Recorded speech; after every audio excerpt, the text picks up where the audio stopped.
In Washington, D.C., there is a movement to add an amendment to the Constitution guaranteeing rights for victims of violent crimes. And in Oklahoma is playing a key role in making that happen.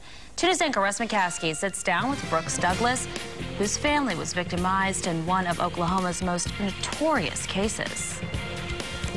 Brooks Douglas joins us. Thanks for being with us today. Thanks, Russ. Glad to be here. You know, years ago when you were in the state Senate, you helped form the Oklahoma's Victims' Rights Act, and it's done wonderful things for victims of violent crime, which, of course, you are yourself. We'll talk a little bit more about that in a moment. But now they're looking at doing it nationwide, and you're actually going to go testify before Congress. Let's talk a little bit about that. How important is that?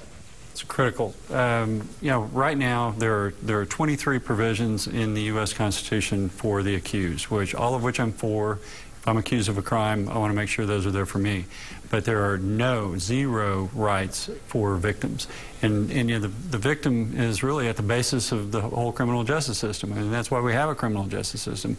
And what's happened is through the years, by working hard to protect the rights of the accused, we've essentially forgotten about the victims of the crime. So now, as I said when I was in the Senate, and you've heard me say it before, our system literally steps over the body of the victim to read the criminal as rights.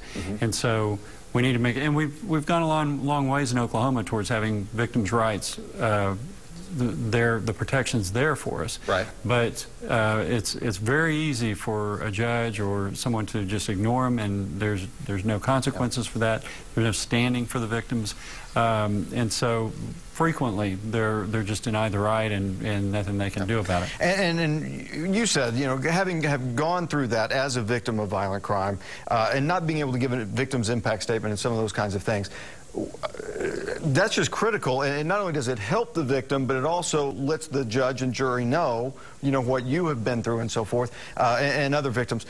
And so I guess, will that be part of this national? Sure. What it does is it's like other constitutional amendments. It says that the victim has the right to be heard. They have the right to be present during proceedings. And right now that's a problem where the defense counsel will a lot of times subpoena the family members of the victim, even though they don't plan on calling them as witnesses. They'll subpoena them so that they can keep them out of the courtroom throughout the proceedings. So they don't hear what's happening. They don't know what's going on with the case, and so there are just things like that that sort of undergird or support the rights, the statutory rights that we have in Oklahoma, and even on the federal system. But you need to have you got to have the same footing as the rights of the accused, or else there's no balance. They're struck down or they're ignored. And you know, we've talked about, you know, your story. For those people who don't know, in 1979, your family was basically attacked by a couple guys as you were getting ready to sit down and eat dinner.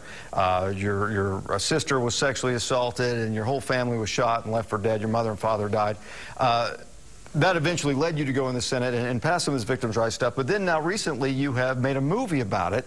And tell me a little bit about just what that was like, to being able to tell your story and put it on film for other people to see. Well, it was something I never thought would happen, but it, you know, and I saw it as a tribute to my parents and because of the kind of people they were and things like that. But it really has been eye-opening for me to watch as people learn about the criminal justice system just from watching us live through it in the movie.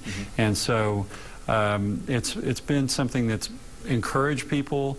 It's been really good. I mean, even in prisons they've been playing it amazingly, and it really speaks to a lot of them as well. Yeah. How hard was it for you to kind of relive that on film? You played the role of your father. Right.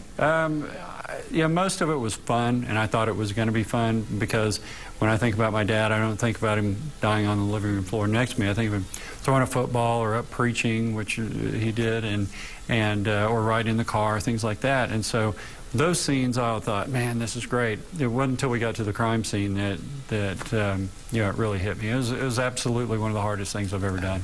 No doubt about it. Well, you know, it's been out in theaters, and now people can get a copy of it, correct? And they do that through Heaven. And the movie's called Heaven's Rain. Right. And is it heavensrain.com? Is that still the best way to get it? Heavensrainmovie.com is where they can go to buy the movie and get information about it. It's been airing. It airs occasionally on GMC Network, so did last night. So it's out there, and people can find it. All right, and good luck with the National Victims' Bill of Rights. Great. Thanks, Russ. Thanks, Brooks.